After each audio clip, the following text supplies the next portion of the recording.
Welcome to Diverse, where we're getting real testimonials from people working to move the neurodiversity movement forward. This week we are joined by Drew John Ladd, an activist and author based in Connecticut who advocates for the rights of Black, queer, and neurodiverse individuals. Let's join him in discussing the intersectional problems faced by neurodivergent queer people and neurodivergent people of color.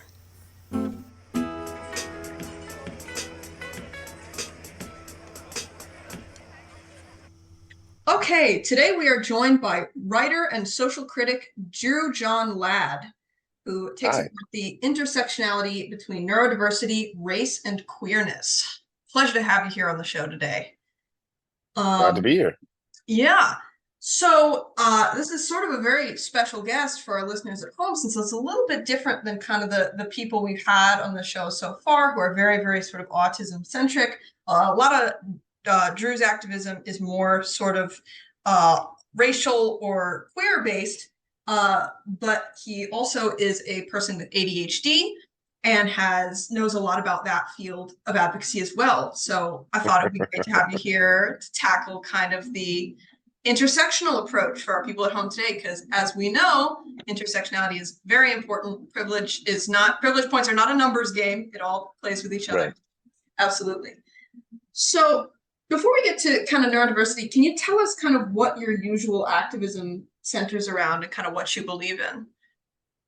Okay, sure. So my typical activism focuses on communities, and in particular, Black people's roles in communities, what access we have, and things like that. Having conversations about not only the history of Black people in certain spaces and the access of Black people, but also talking about policies that can bring about change and things like that on a smaller level, and usually sometimes on a national level. I'm really about not just talking about what Black people can't do or what Black people are hemmed up from doing, but talking about how we can build communities to make lives better for everybody, but with a focus on Black and brown people, of course. Absolutely. So, yeah, as you said, a lot of it's about sort of this anti-racism. So do you think there is sort of do you think it's a similar fight for disabled rights and for, Black rights and rights for people of color? So just out of the gate, I would say yes.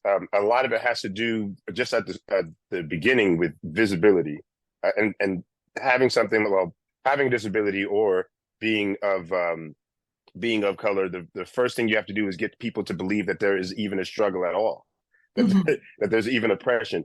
I mean, sure, there's the standard, like we sort of believe it and we talk about it, but the sort of embracing the lived experience and believing enough to get involved is the difficult part in the beginning for both. So yeah, makes sense. Absolutely.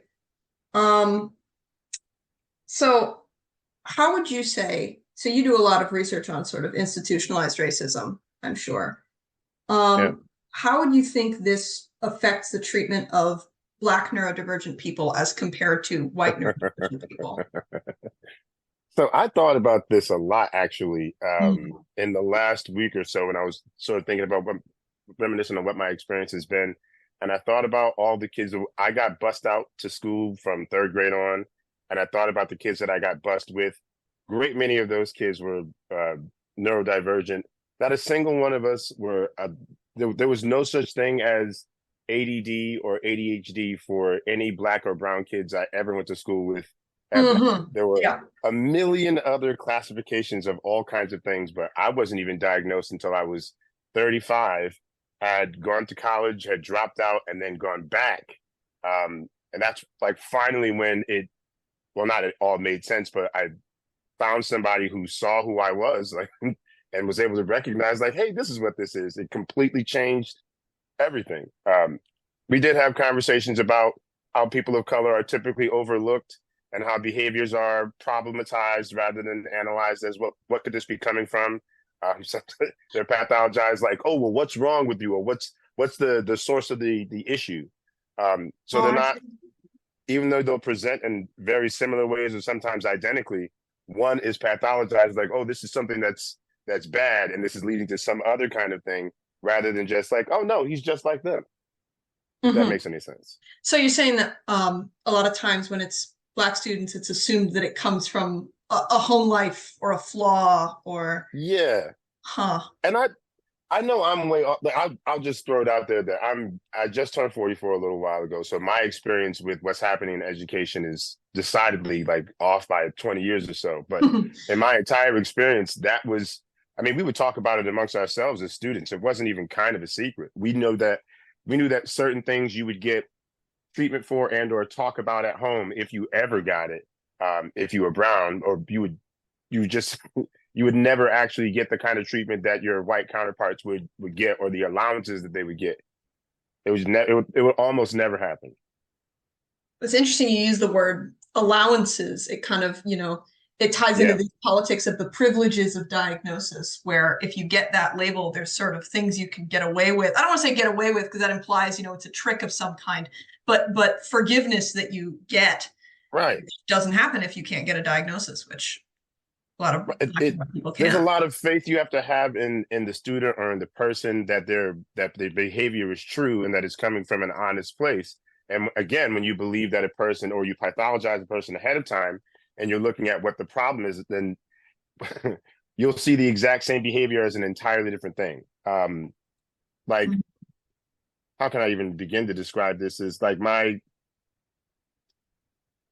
there was never a moment where I was always distracted in class because I didn't eat enough at home and grew up around gangs and things. It was never Mhm. I was bored, which I was just bored out of my mind. It took almost until high school until they realized that no, I'm just bored as hell. Everything before then had this prepackaged assumptions and then assumptions on assumptions that came through. And not only that, it's not just teacher to teacher. You don't get a new record every year. The stories about you pass down. So it's just less and less likely that people are Wow. going to take a chance and see something new about you. It's why it took me leaving the system entirely and coming back as an adult, before anybody noticed anything at all. And even then, I resisted it because I had been so cultured to, um, these are things that I don't know. I had pathologized my own behavior. I thought that these are things I should learn to get over. It Mhm. wasn't until I was treated and medicated. It was like a week and a half. My entire life was completely different.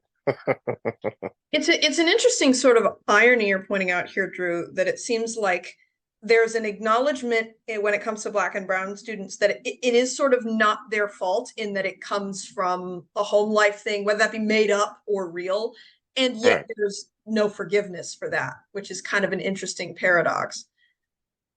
Yeah, and the other strange thing too is like I see the two things kind of operating separately. Like, yeah, I think there are things that every student brings into, education or what have you, and things like that, and those things need to be recognized. But I don't think that's in any way separate or exclusive to, recognizing neurodivergent behaviors and other things that we should either be treating or recognizing. It, Mhm. I don't think it's an either or. And it's often, at least in my experience, and again, 20 years behind or so, but it was often treated that way. Either you are a problem or there's a pill for you. And Yeah. instead of being able to talk about it. My favorite part, I mean, I do kind of regret, not being diagnosed until much older, but my favorite part about it, though, the bonus, was being a full adult and being able to have conversations about it. So it wasn't just medication and trying to amend behavior, but I could talk about the history of things that worked and that didn't work, and my compensating behaviors and other things. Mhm. It was much more holistic than certainly the kids that I saw who just got medicated, who ended up that way all the way through college. So there was kind of a bonus to it. Or I'd say there was a silver lining to going undiagnosed for such a long time. Mm. It's interesting. There's definitely a sort of over medicalization component here that I've talked about with a couple different guests so Yeah, far, very much so. Um, you probably, going based on your personal experience, wouldn't be surprised to hear, but I'm telling our listeners at home as well that autism is diagnosed at quite higher rates in white children than in Black children, and than in yeah, Latino children as well, is what the numbers tell us. So, yep, it is very interesting that your personal experience so closely mirrors the statistics that I brought here today. I'm not even slightly surprised by that. Nope. Not even, and it's not a I know everything type of thing, but like, yeah, that's just so even my personal understanding of autism had to grow up as I grew up because it was not a thing that anyone was ever diagnosed. I'm sorry, no. There was one kid that uh was in my group of kids that we got babysat together named Julian. He was autistic. Um, and well, he was diagnosed autistic. He was nonverbal and almost really, really difficult to interact with. That's what I thought autism was. That for the vast majority of my life, no other kid had, there was no spectrum of neurodivergence. There was no such thing as, I remember laughing about ADD when I first heard about it, just like all the other kids I grew up with. These things just didn't exist. And I don't want to imply that Black culture somehow is like not recognizing these things. I think Mhm.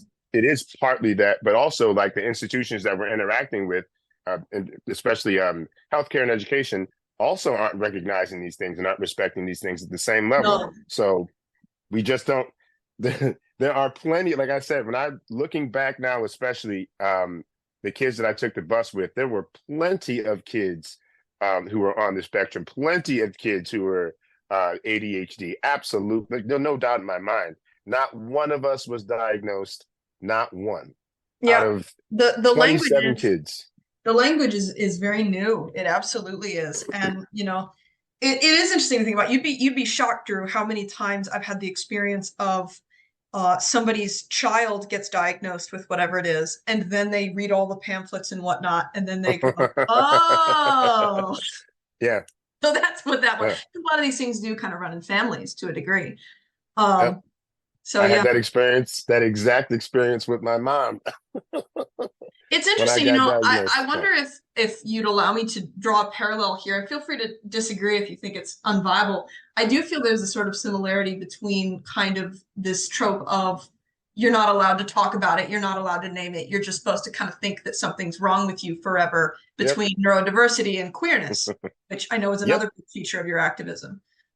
Yes, I completely agree. And in the same way, it's empowering not only to have a name for it, but it makes it so much easier not just to talk about and to understand the nuance. Like my queerness can be my own feeling and experience and all this other kinds of stuff, just like my neurodiversity or my ADHD can be its own thing. It doesn't have to fit into this pamphlet definition.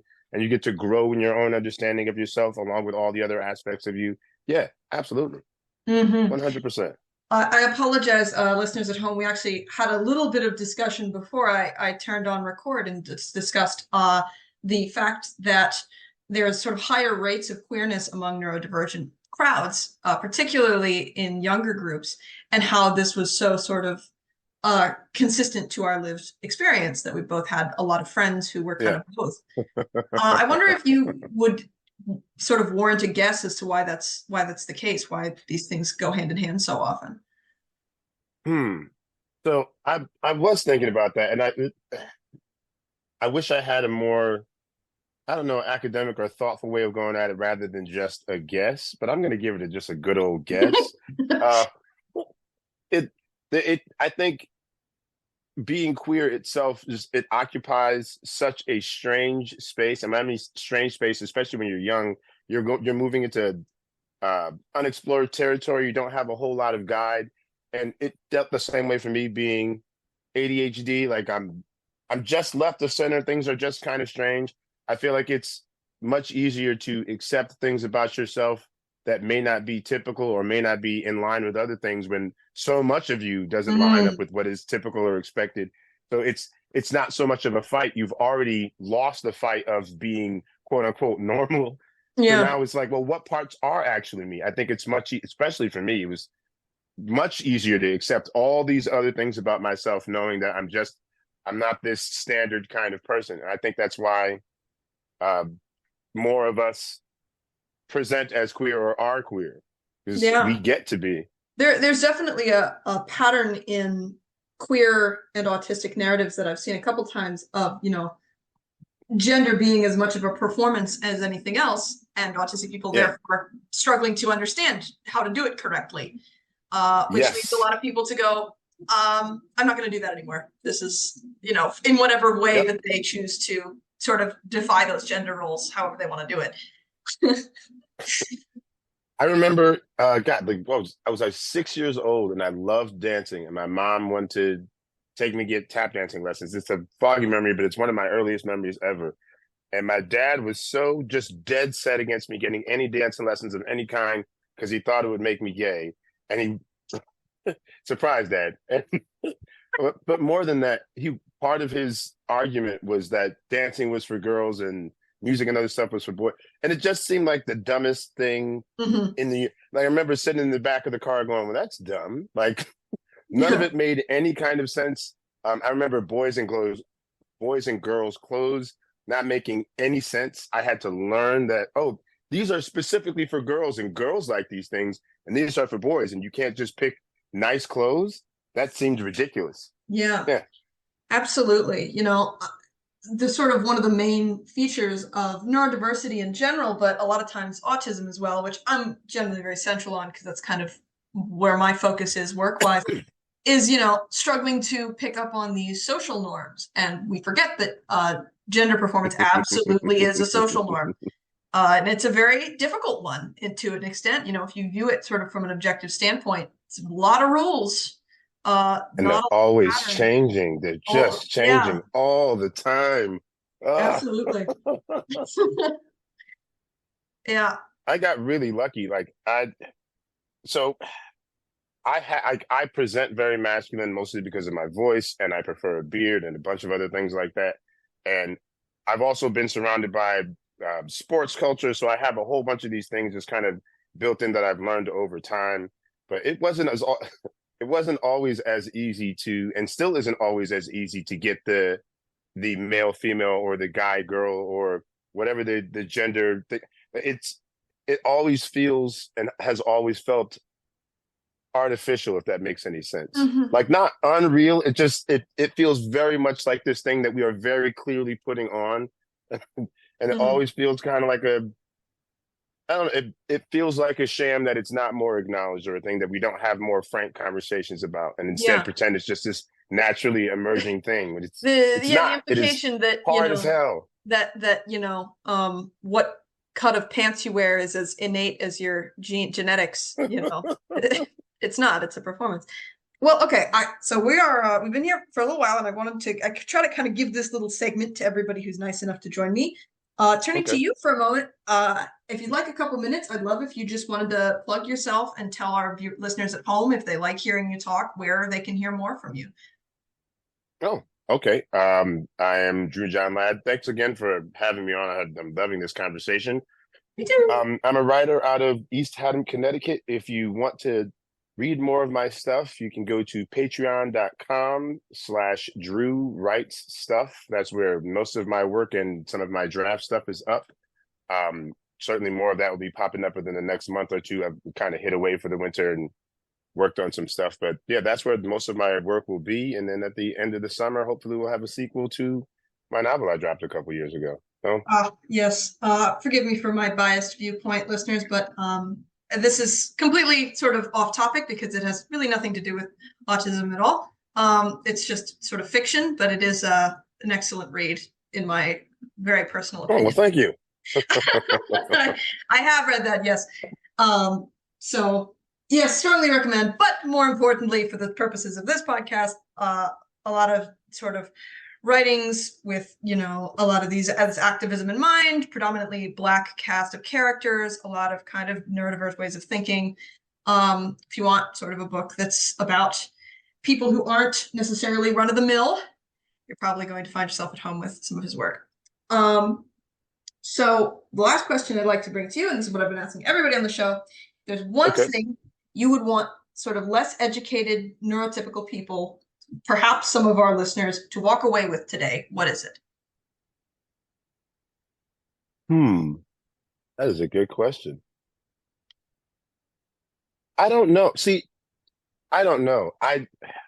The well, let me just think it through as I'm saying it. Like the way the question comes out, like I'm definitely also learning, and so I came to this like not only willing to share, but wanting to listen, and I'm still learning about myself and like what it means to have ADHD. I think what I'd want people to do is to be more mindful, and not just mindful of the spectrum as this generic thing, but be more mindful of how people are going through the world and try and figure things out, especially that it's these things that seem so automatic for so many people, just Mhm. especially for me, still are just not at all.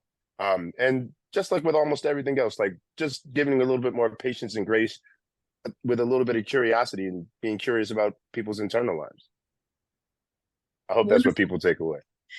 I think it's a great takeaway because at the end of the day, uh, activism is not about knowing the most words. It's about Right. actually respecting the people out in the world that you see, even if you don't know if they're autistic or ADHD or neurodivergent. First, Agreed. respecting them because they are people. So, amen to that. All right. It was wonderful to have you on my show today, Drew. Thank you so much for coming. Well, thank you for having me. That concludes this week's episode of Diverse.